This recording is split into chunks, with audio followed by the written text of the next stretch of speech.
নমস্কার, আপনাদের সকলকে জানাই মিস্টার অ্যান্ড মিসেস হেসেলের সুস্বাগত। আজকে আমরা আপনাদের জন্য নিয়ে এসেছি পুরনো দিনের একটা সিম্পল রান্না। দেখেই বুঝতে পারছেন, থাম্বনেল দেখে আমরা চিংড়ি মাছ দিয়ে আবারও একটা কিছু রান্না করতে চলেছি। হ্যাঁ, চিংড়ি মাছ দিয়ে কচুরলতি। রান্নাটা পুরনো বললাম কারণ এখনকার দিনে কচুরলতি অনেকেই রান্না করেন না, কাটাকাটি ঝামেলায়। তো আমি রান্নাটা করেছি আপনাদের সাথে, তাই শেয়ার করলাম। প্রথমে আমরা কচুরলতিগুলো ভালো করে ছাড়িয়ে নেব। কচুরলতি হয়তো গলা চুলকানোর কারণে অনেকেই খান না, কিন্তু আপনারা যদি কচুরলতি বাজার থেকে এনে 2-3 দিন ভালো করে রোদে শুকিয়ে নেন, তাহলে গলা ধরার চান্সটা অনেকটাই কমে যাবে। আর যদি আপনারা চাষ করা কচুরলতি কিনে আনতে পারেন, তাহলে গলা ধরার কোনো চান্স থাকে না। শুকোনোর তাতে অন্য কোনো আলাদা করে প্রয়োজন নেই। এটা অ্যাকচুয়ালি আমি যেটা নিয়েছিলাম সেটা আমি চাষ করা কচুরলতি পাইনি।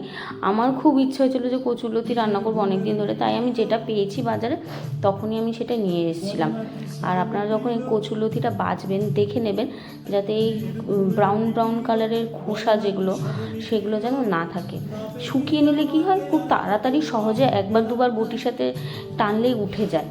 তো কচুরলতিটা ছাড়িয়ে নিয়ে ধুয়ে নেব। এবার কচুরলতিটা আমাদের সিদ্ধ করার পালা।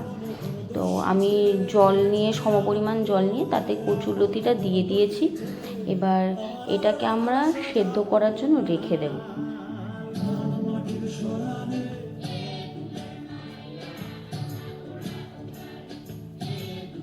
এবং এই সেদ্ধ করার সময় একটু নুন দিয়ে দেবো।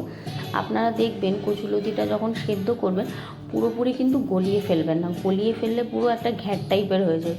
আমাদের দরকার না, আমাদের ওই 60% বা 50% বয়েল করলেই হবে, যাতে ওপরে স্কিনটা একটু নরম হয়ে যায়। মানে আমরা একটু যাতে চামচ দিয়ে চেপে বুঝবো যে হালকা উপরের লেয়ারটা একটু নরম হয়ে যায়। তো সেদ্ধ হয়ে যাওয়ার পর আমরা একটা কড়াইতে খানিকটা সর্ষের তেল নেব। আমি অল্প করেই তেল নিয়েছি। আর তাতে আমরা কালো জিরে ফোড়ন দিয়ে নেব।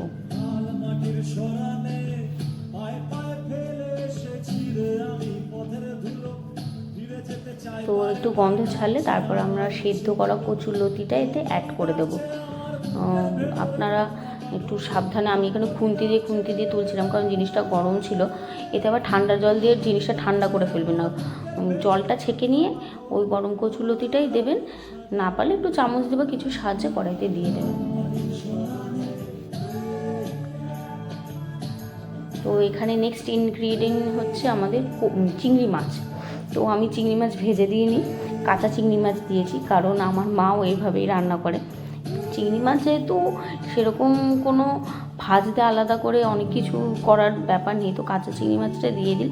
কিছুক্ষণের মধ্যে চিংড়ি মাছটা অলরেডি কুক হয়ে যাবে, মানে সেদ্ধ হয়ে যাবে, কোনো ঝঞ্ঝাট নেই। তাই কাঁচা চিংড়ি মাছই দেওয়া হয়, যাতে স্বাদটা আরও বেশি আসে। তার সাথে আমরা দিয়ে দেবো নুন স্বাদ পরিমাণ মতন, আর দিয়ে দেবো সামান্য হলুদ দিয়ে এবার ভালো করে জিনিসটা নুন হলুদটা মিশিয়ে নেব। অ্যাকচুয়ালি আমি যেহেতু বাঙাল, তো আমি এখানে মাকে সবসময় দেখেছি যে চিংড়ি মাছে কিছু করলে খুব কম সময় মা চিংড়ি মাছটাকে ভাজে। সবাই বলে বাঙালরা একটু এরকম টাইপের রান্না খেতে ভালোবাসে, আমিও তাই ভালোবাসি। আর আমার কচুরলতি একান্তভাবে খুব ফেভারিট। আমি যে কোনো রান্না খেয়ে নিতে পারি, আমার খুব ভালো লাগে। ছোটোবেলা থেকে এইসব খেয়েই অন্ততপক্ষে আমি বড় হয়েছি। আর তো এটা আমার খুব ভালো লাগে। এখনকার দিনে অনেক কেউ এইসব রান্না করতে চায় না, কিন্তু আমি রান্না করি। অফিসের কাজকর্ম মিটিয়ে সানডে করে এসব বাজার করে কেটে আমি গুছিয়ে রাখি। তারপর অফিসের দিনে আমি এগুলো সকালবেলা জাস্ট একটু ধুয়ে নিয়ে রান্না করা স্টার্ট করি।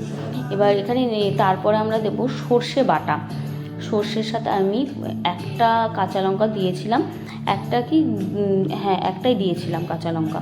তো সর্ষেটা এখানে দেবেন, কাঁচা লঙ্কার সাথে ভালো করে বেটে নিয়ে আলাদা করে জল অ্যাড করার কোনো দরকার নেই।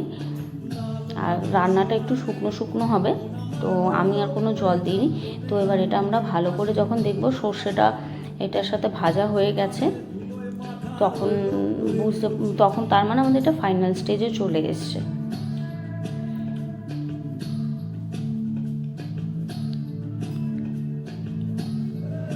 শেষে আমরা একটু স্বাদ মতো চিনি দিয়ে নেব।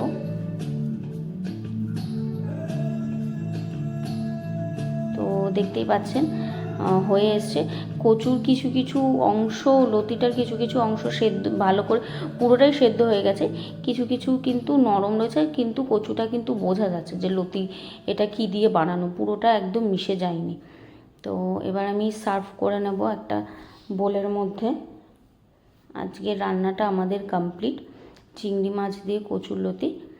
তো এতে আমরা সর্ষে, কালো জিরে আর কাঁচা লঙ্কা চিংড়ি মাছ দিয়ে করেছি। উপকরণগুলো তো আমি প্রথমেই একটা পেজে লিখে দিয়েছি, ওটা নতুন এডিশন। আর সাথে যাতে আমাদের গলা না চুলকোয় তার জন্য আমরা একটা প্রিকশন নিয়েছি, অল্প সামান্য করে পাতিলেবুর রস দিয়ে দিয়েছি। রান্নাটা ভালো লাগলে আপনারা সবাই রান্না করবেন। Thanks for watching.